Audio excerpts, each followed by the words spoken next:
When you spend 40 years building something with your bare hands, you start believing it'll outlive you. That was my mistake. After my wife died, I thought the hardest days were behind me. But grief, it doesn't just visit, it moves in. My son Mark came around less and less, but his wife, Olivia, was always there. Smiling, helping, calling me Dad. I thought she cared. God, I wanted to believe she did. Then one morning, I woke up to a lawyer sitting in my living room. "Mr. Walker," he said, "the transfer papers are signed. Congratulations on your retirement." Retirement? That's how I found out my company, the one I built from dust and debt, had been sold. My name was off the documents. My accounts were frozen. The house I'd shared with my wife now legally belonged to my son and his wife. Olivia handed me coffee that morning with that same sweet smile. "You can rest now," she said softly. "We'll take care of everything." And for the first time in my life, I understood what real silence sounds like, the kind that comes right after your entire world collapses. I walked into my empty office that night and stared at the framed picture of my wife. "You warned me," I whispered. Then I noticed something, a single envelope taped under the drawer with her handwriting. "If they ever forget who built it, remind them." That was the moment the grief stopped, and the plan began. I didn't sleep that night.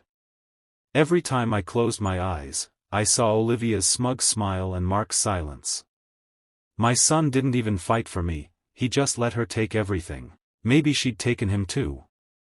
The next morning, I drove to the company for the first time as a stranger. My name was already scraped off the door.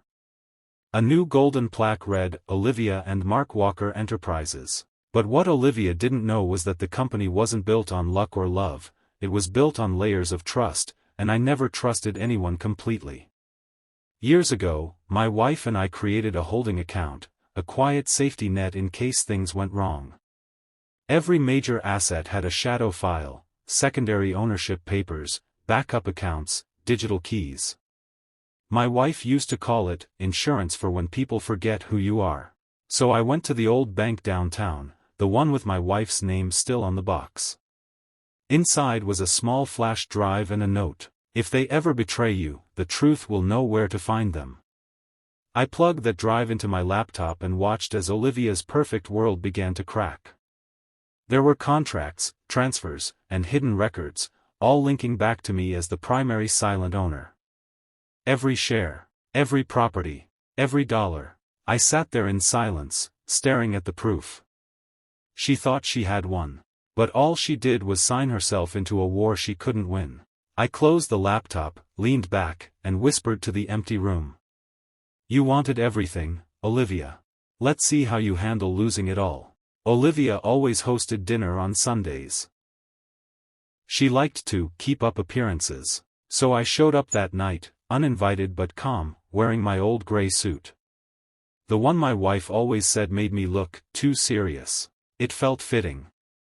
When I walked through the door, she froze. "Oh, Mr. Walker," she said with a plastic smile, "you didn't tell us you were coming."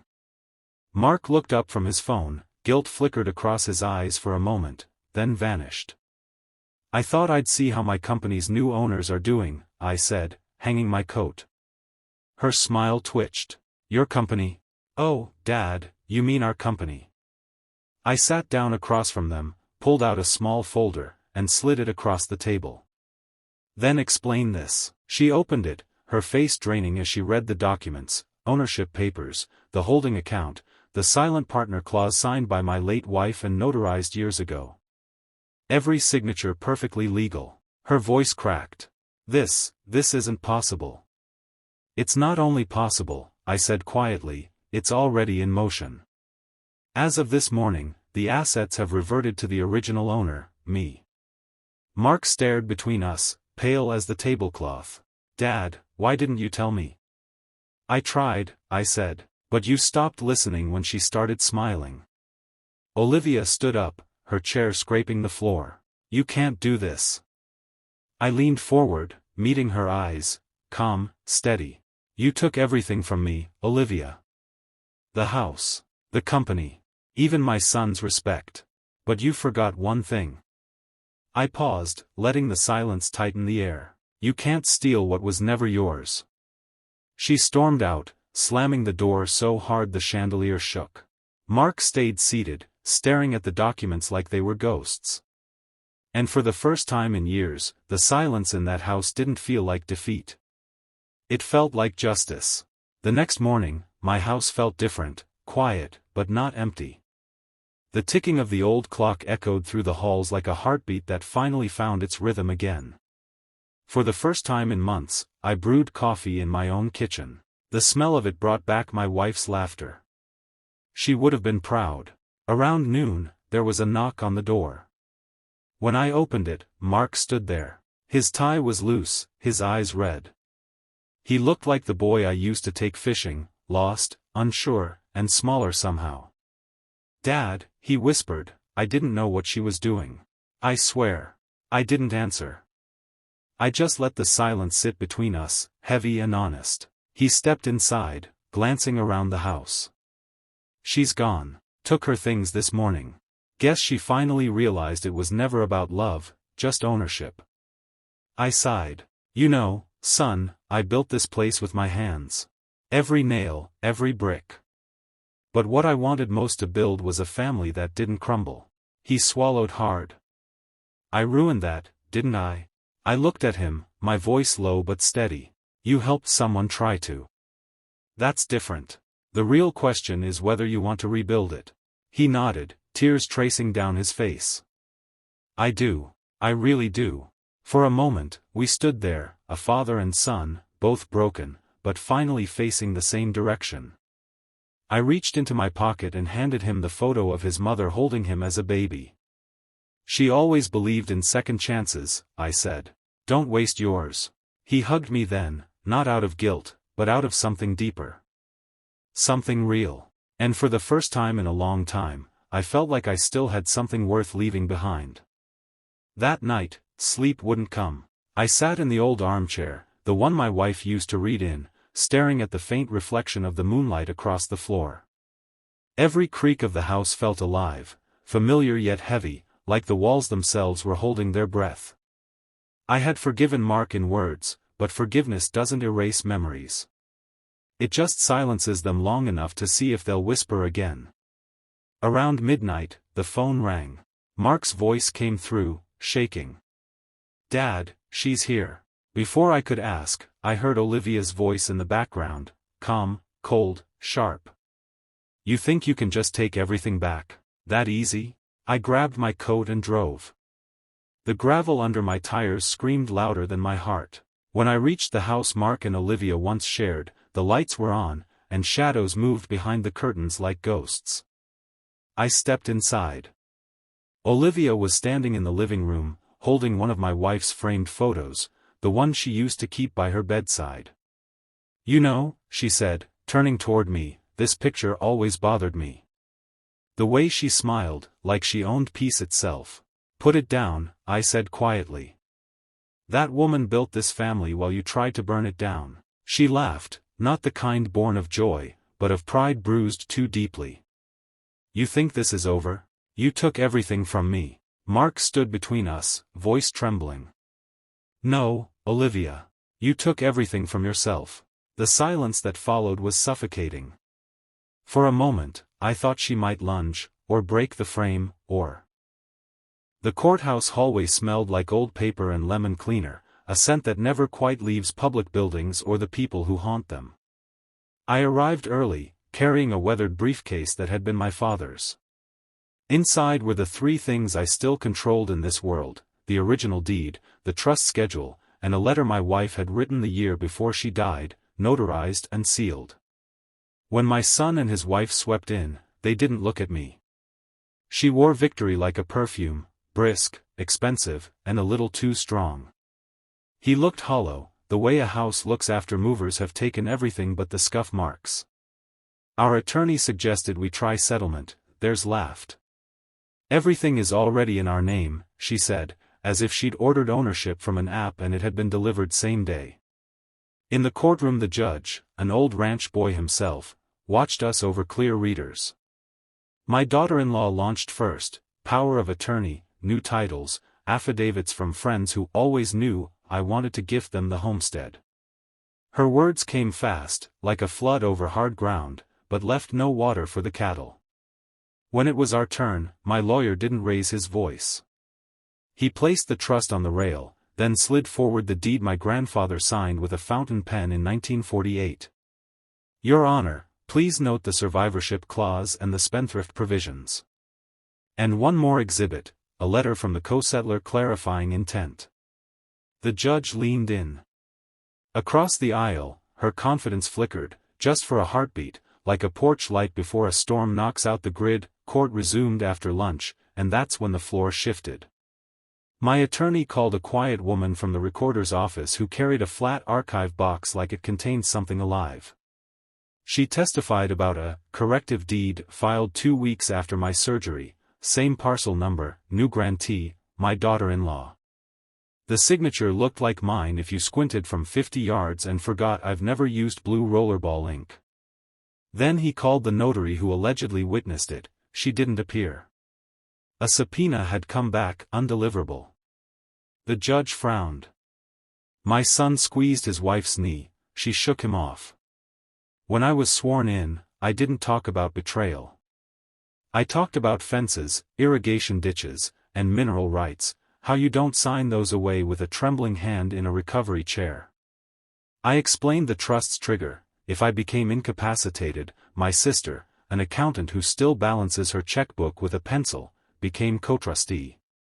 We introduced her affidavit, the neurologist's letter stating I was disoriented during that window, and the bank record showing a cashier's check paid to a mobile notary who doesn't exist in the state registry. My daughter-in-law's attorney objected until his voice sounded like barbed wire through a windbreak. The judge asked one question: "Counsel, can you authenticate the notary's commission?" He could not. Silence has a temperature. In that moment it felt like a cold front dropping 20 degrees across the plain. The judge set a hearing on fraud and ordered temporary control of the property returned to the trust. My daughter-in-law finally looked at me, not with victory, but with calculation, searching for a new road when the bridge is out. Back on the ranch, I walked the fence lines with a clipboard while court dates stacked on the calendar like hay bales. We weren't celebrating, we were proving. A title examiner mapped every recording tied to the parcel. The accountant traced wire transfers that started the week my wife's obituary ran and ended in a short-term luxury rental across town. Meanwhile my grandson, Ben, came by after school and helped me mend a sagging gate. He didn't ask about court. Kids are smarter than they get credit for, he just said, "Grandma's lilacs need water," and we watered them together. That night, a flash drive arrived in our attorney's mailbox from an anonymous sender. On it, phone footage from the day the corrective deed was executed. You couldn't see faces, but you could hear voices, hers, brisk and persuasive, mine, slurred, my son, uncertain and quiet like thunder a long way off. The notary's oath lasted 12 seconds and skipped the part about voluntary intent. Our lawyer didn't gloat. He simply catalogued the file, logged the chain of custody, and prepared a motion. When we returned to court, the video was admitted. The judge paused it and stared at the freeze frame where my hand hovered over the page, not touching the line. He rubbed his temples. "Counselor," he said to their side, "do you wish to be heard?" They conferred, red-faced. My daughter-in-law stood, then sat, then stood again and demanded a recess. The judge denied it. You could feel the narrative changing in the room, the way a cattle herd turns, slow at first, then all at once, dust rising as hooves find a new direction. The last hearing wasn't thunder, it was clean rain.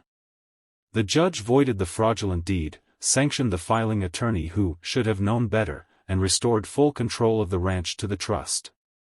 He ordered an accounting of assets removed during my hospitalization and granted us immediate possession of the safe deposit box the couple had emptied. My daughter-in-law's jaw hardened, but it was my son who broke. In the hallway he leaned against a window and cried, not like a boy, but like a man who'd finally read the map of his own choices. "Dad, I thought," he began. I put up a hand. Thinking isn't the same as knowing, I said. And knowing isn't the same as doing what's right. We sat on a bench under a framed photo of the county fair from 1963. He admitted to the lies that sounded easier than grief, to the pressure to build a life fast, to the shame of realizing he'd traded legacy for lifestyle. I didn't absolve him. I handed him a copy of the trust. If you want a future here, I said, you'll read every page and then you'll work it. Fences. Books. Calving. Taxes. The unglamorous parts. My daughter-in-law breezed past, already on the phone, already rewriting her story for someone who hadn't been in that room. The judge's order arrived by email before we left the courthouse. It felt like an old gate swinging true again, the hinge oiled, the latch catching, the pasture secured. We held a small gathering at dusk, just family and the few neighbors who never asked for details but always showed up with casseroles. Ben and I rehung the hand-painted sign my father carved, Wiley Ranch, take care of the land and it takes care of you. My son came early, sleeves rolled, and fixed the drip in the barn sink without being asked. He didn't move back into the house, that kind of repair takes seasons, not weekends. But he walked the north pasture with me and listened while I explained why we rotate the herd the way we do, how weather on the mountain tells you more than radar. Later, I called our attorney and amended the trust. The ranch would pass to a stewardship foundation if heirs ever tried to strip it again. Not spite, structure. My daughter-in-law sent one last letter through her lawyer asking for consideration. We replied with a copy of the court order and a farewell that cost me nothing but ink. When I turned in that night, the house sounded like it used to, floorboards settling, wind respecting the eaves, a clock that kept ordinary time. I set my father's briefcase back on the closet shelf. The fight had not made the place mine, it had reminded me what mine means, duty, not possession. Out on the porch, Ben asked if the ranch was safe now. I told him the truth, safety is something you build, post by post, promise by promise. He nodded, took my hand, and together we listened to a calf call for its mother and get an answer, clear, strong, and close. When a father's lifelong work is threatened by his own son's betrayal, and the greed of a daughter-in-law who wants everything, what unfolds is a story of redemption, loss, and the unbreakable bond of blood.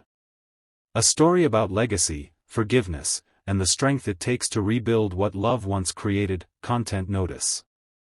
This video contains emotional and dramatic storytelling intended for mature audiences.